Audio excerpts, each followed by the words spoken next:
some point or another, we just got to look at statistics and statistically. And I mean, I work with kids, and I've noticed a difference myself. Like, especially here in California, like, oh man, and I mean, it's even when I was in school, when I was in junior high, I'm from Wisconsin, there was times where I'd be like, wow, I'm not learning anything, and that was back then. Yeah. So imagine what it's like now. You know, that was mid-90s. California has overcrowding issues and so on and so forth. A lot of children, and you know, I mean, and that goes back to it. It's like, okay, if you're having overcrowding in schools, now you have to be overcrowded for a couple more hours. What is it? What good is a teacher gonna do you? Like, no, I'm not buying that either. Even the curriculum, it's ridiculous. It's so ridiculous. They teach you what they want to teach you. It's ridiculous. It's like you should, to a certain extent, you should at least be able to choose your own history. You should at least be able to choose your own history. Hell of a point. Because it's like, I mean, up until like, what, 2 years ago? They said that Pluto was a planet. That all coming through school. I heard it was not a planet. Now all of a sudden, it's only 8 planets. Pluto is just a ball of gas. Okay, true. I got a point for you. And here's something for everybody to think about. Now, this is kind of like the chicken. Which came first, the chicken or the egg? Should we keep our kids in school for an extra 2 hours a day and an extra day a week with the same dumb teachers? Or should we take a few years, reformat the level at which our expectations for our teachers, so that our kids are even learning something once we keep them in there 2 hours longer or an extra day? Exactly. Or should we just get to work, keeping them in there, hope for the best, hope that the best and the brightest become teachers, and that the system kind of overhauls itself? No, it won't. It won't, because people don't do things. What do you mean it won't? People don't do things like they used to do. Teachers used to. There are some good teachers out there. There are a lot of good teachers out there. However, there are some teachers that are just it's not their fault. It's the standards. No. It's their fault. It's their fault. If you're a doctor and you're a malpractice doctor, it's your fault. Think about it. All right, let's point something out, though. You know, number one, you said a doctor. Yeah. Do you think every doctor you've ever gone to got an A when they graduated? No. Had a GPA of 3.8? No, some of them got their degree, got their MD with a 2.9. Look, and on that note. And teachers too. Do you think every doctor loves their job? Absolutely not. Do you think now with doctors and teachers, that's both working with life. You know what I'm saying? Like very important issues in life. So shouldn't you need to love your job? Especially when you're with kids. Monitor that, though? I know, but it's just like, that's what I'm saying. So all you teachers out there, if you don't love your job, don't be a teacher, man. Wait, that's not.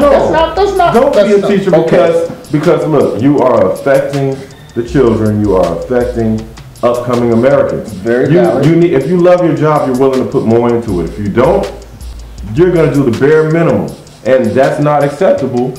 Dealing with people coming up in America, it's not acceptable. What's your solution to that? I have no clue. To tell these people here, if you're going to be a teacher, love your job. You know what? Go do construction. Don't do construction. We don't need buildings. Yeah, we don't know buildings. But do something else. You know, go work on roads, highways, as long as you're not working on the overpass. And what he says does make sense. And I guess maybe this is where we should leave it off. Like, is this situation solvable by our government, or is it a personal thing? Yeah. Do each of us need to take a good look in the mirror, you know, and get our kids to take a good look in the mirror right before they go to college and say, what do you really want to be and why do you want to be? Do you want to be it because you love it?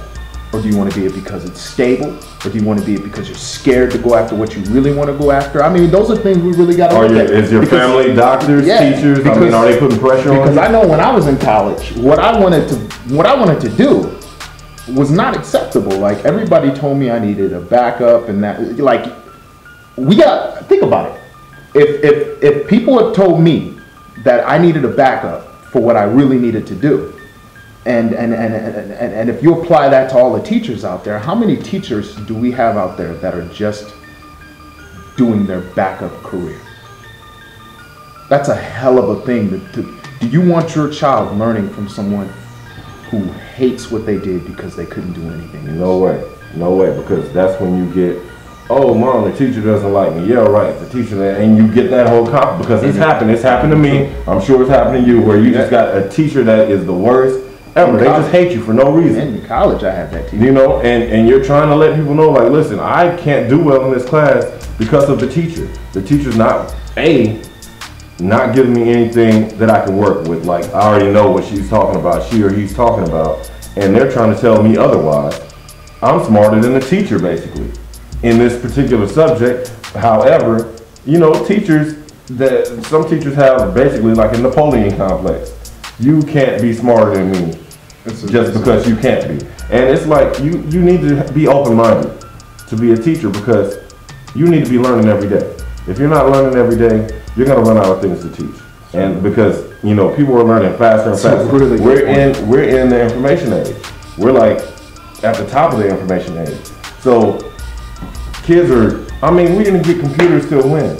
I didn't even start using the computer consistently until about 5th grade. You know what I mean? So it's like now you got 4-year-olds just la la la la la la all over the computer. So, you know, you as a teacher these days, especially, you need to be at the top of your game.